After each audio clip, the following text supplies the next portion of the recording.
Hello, and welcome again to another reading from the book, The Faith I Live By, a daily devotional. Today's reading is entitled Physical Attacks of Satan, November 18th. My heart can sing when I pause to remember.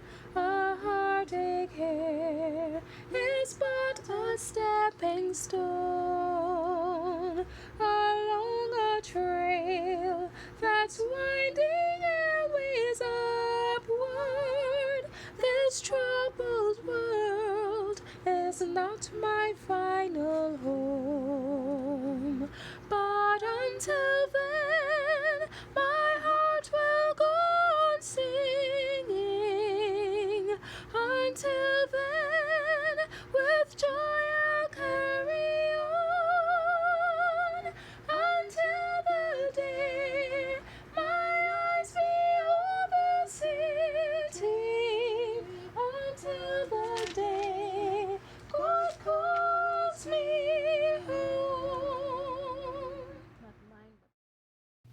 And the Lord said unto Satan, Whence comest thou? Then Satan answered the Lord, and said, From going to and fro in the earth, and from walking up and down in it. Job 1 verse 7. Satan was a murderer from the beginning. John 8:44. His temptations are leading multitudes to ruin. Intemperance dethrones reason. Sensual indulgence, strife, and bloodshed follow. Satan delights in war, for it excites the worst passions of the soul, and then sweeps into eternity its victims steeped in vice and blood. It is his object to incite the nations to war against one another, for he can thus divert the minds of the people from the work of preparation to stand in the day of God. Satan works through the elements also to garner his harvest of unprepared souls. He has studied the secrets of the laboratories of nature, and he uses all his power to control the elements as far as God allows. When he was suffered to afflict Job, how quickly flocks and herds, servants, houses, children were swept away, one trouble succeeding another as in a moment. It is God that shields his creatures and hedges them in from the power of the destroyer.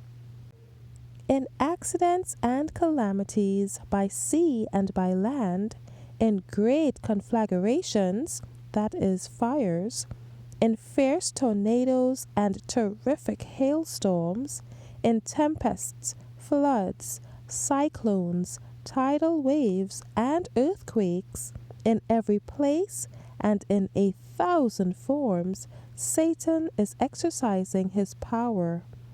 He sweeps away the ripening harvest, and famine and distress follow. He imparts to the air a deadly taint, and thousands perish by the pestilence. These visitations are to become more and more frequent and disastrous. The power and malice of Satan and his host might justly alarm us, were it not that we may find shelter and deliverance in the superior power of our Redeemer. Those who follow Christ are ever safe under his watch care. Angels that excel in strength are sent from heaven to protect them. The wicked one cannot break through the guard which God has stationed about his people. Thank you for listening today. I trust that you have received the message God had in store for you. God's peace be upon you. Maranatha.